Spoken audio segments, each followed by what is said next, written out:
Bruce Arians, now of CBS Sports, here on the Rich Eisen Show. How are you, Bruce? I'm doing great, Rich. How you doing, buddy? Where are you calling in from? Where do I get you? At the lake in Georgia. All right, so you're not yet on the road for your game yet this week, correct? No, I head out 7 o'clock tonight. Where are you going? Which game are you doing this week? Giants and Titans.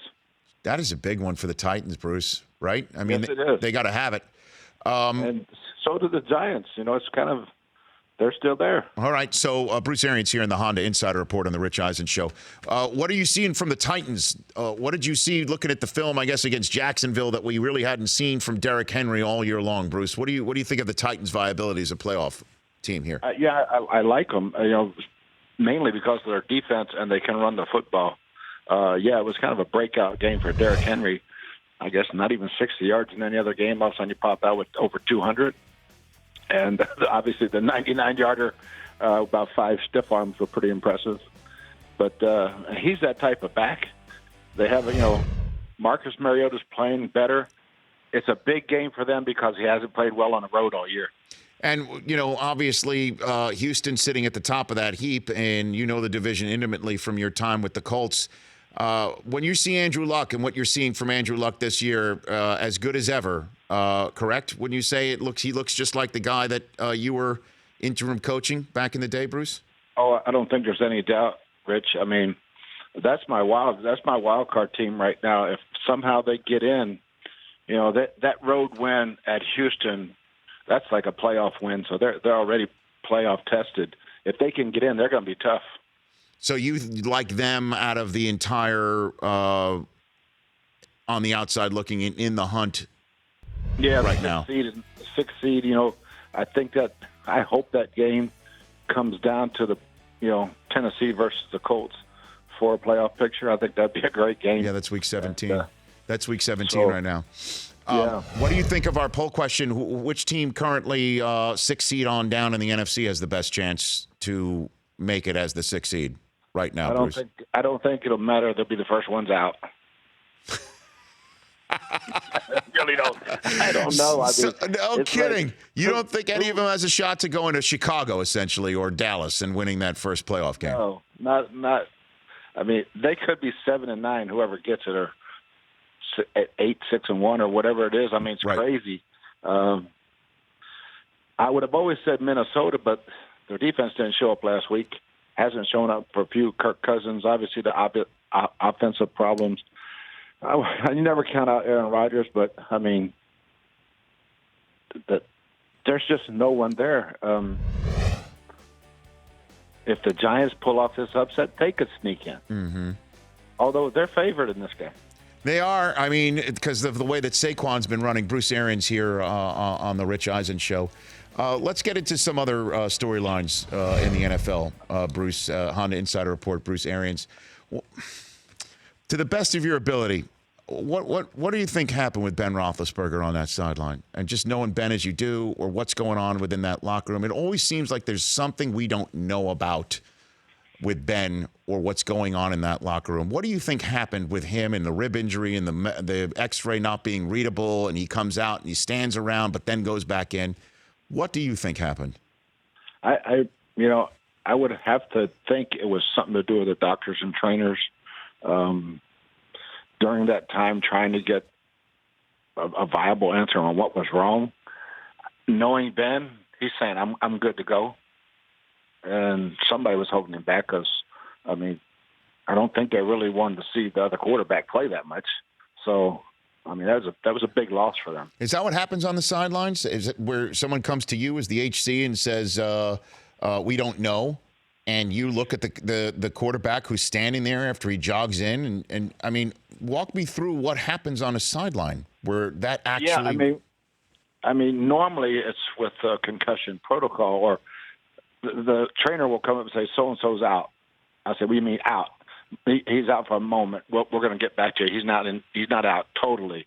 And then you just go on coaching and let that up to the doctors and trainers, and then they'll come back and say he's good to go. And that was baffling. And I know John Norwood is one of the best trainers, and Dr. Bradley, one of the best doctors in the league. So it is a really weird scenario. It was really weird.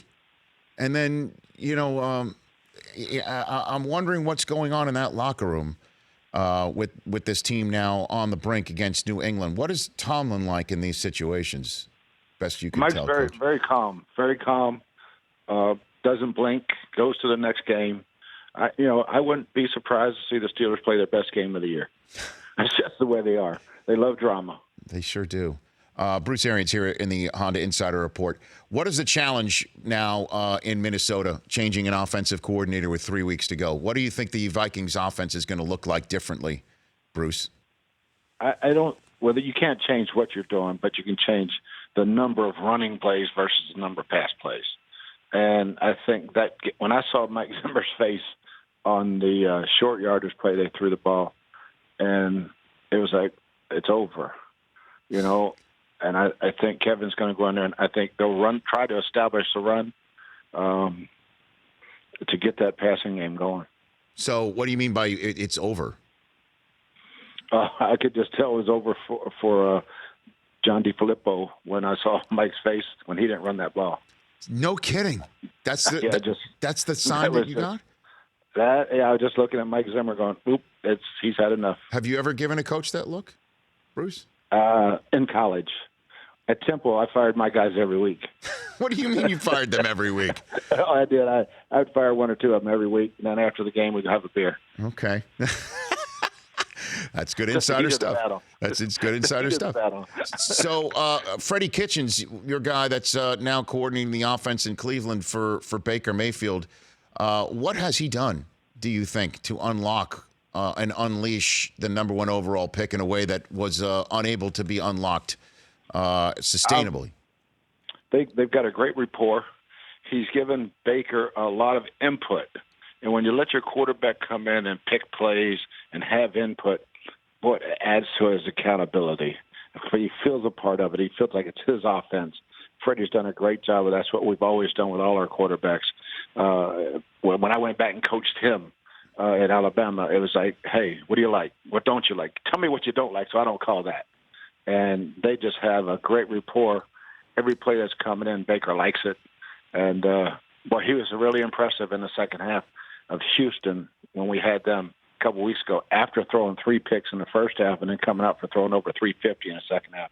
Really impressive. So it's amazing. I'll be honest with you, Bruce, when a fan hears what you just said, that it might be as simple as just asking the quarterback, what do you like, what don't you like? How does something like that not happen? I mean, why wouldn't whatever might have been going on between Hugh Jackson and Todd Haley, why wouldn't, when you have now turned things over to your number one overall draft choice, why wouldn't you go ahead and ask that and install plays that he likes or is comfortable with? Well, I think some guys, they have a game plan. They make their script of first 15 or 20 plays. They'll give it to the quarterback and tell him this is it. Now, if you don't like one, take it out. If not, this is it. Except not everybody says, give me your best 15 passes, and then on Saturday night, give me your red zone plays, give me your goal line plays, give me your short line, give me your home run plays. And it's just a different feel for a quarterback when he has that accountability. But not everybody does it. Not everybody does. It's kind of crazy to me. All right, Bruce, I want to ask you about, obviously you and your future. I read from Cleveland that you have, told reporters on the record you'd be interested in the Cleveland Browns job. Is that still the case? Yeah, I'd love to listen to what Mr. Dorsey and Mr. Haslam have to say. I've always had this fondness for Cleveland, and I wanted that job almost every time it came open and never got an interview. So I doubt I'll get one this time too. Why do you doubt that? I don't know. I just it was just one of those things a reporter asked me, and it got some gas, and but I haven't denied it.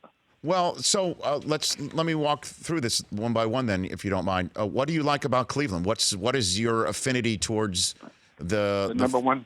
The number one thing, Rich, is their fans. Just think back. That was an awful, 6-year stretch. I mean, I was there when we went to the playoffs and should have beat Pittsburgh. But even since then, you go to a Browns game, it's full. I mean, they're cheering like crazy, and they went 3-50 or whatever it was, some crazy number the last few years. And when I did the first game this year, Pittsburgh, Cleveland, the tie in the rain, I mean, they were going nuts to the last second of overtime. Went back, and same thing. I mean, just it's great fans. Well, I mean, their fans are great in Green Bay too. I'm just and you got someone like Aaron Rodgers sitting out there, or would you? I read that you were not interested in that job, but is that true too? Not really. Yeah, that's true. Why? That's true. It just, I enjoy what I'm doing now, and Cleveland was probably the only one I would have thought about coming out for. Okay, so obviously the dots make sense. Freddie Kitchens is essentially your guy. Baker Mayfield is the type of guy that I think your sensibilities and nature would mesh well with. So why do you think you wouldn't even get an interview? Is it because you're talking about it publicly, Bruce? Probably just because I've been asked about it, and but not politicking for it. Just say I'd love to listen, and just so they would know. But it's I wouldn't be surprised if Greg Williams doesn't get a job as good a job as he's doing right now. Sure. Did you? Was it awkward prior to calling that game when you saw him? Was. But Greg and I are good friends for a long, long, long time. So did you say anything to him or him to you when you saw him? Okay. No, we just went on with we did our jobs. Okay, you did your jobs. Last one for you on this subject then, Coach. When you were here last time in person, when you were kind enough to stop by the show, you were saying that coaching was something in your blood, obviously, but you had to give it up in a way because you were concerned about even getting a heart attack on the sidelines. That doesn't concern you anymore, potentially? Well, no, I've gotten such a good, clean bill of health this year off, especially, other than gaining about 10 more pounds. No, that part of it, and I if I went back, I would not call plays, and I would turn it over to one of the guys I've trained, and so that I would feel very comfortable that way, which takes a lot of the stress out of it. Mm-hmm. Okay. Hey, Coach, really appreciate you calling in, enjoying your call with Greg Gumbel and Trent Green. Have a great cast in New Jersey, and a big game for the Titans, and as you point out, the Giants as well. Yeah, it should be a great one. Looking forward to it. You got it. Hey, Coach, best to you and your family, and Merry thanks, Christmas. Rich. You got it. You bet, brother. You too. Right back Bye-bye. at you. That's Bruce Arians, at Bruce Arians on Twitter. The Rich Eisen Show, weekdays at noon Eastern on Audience.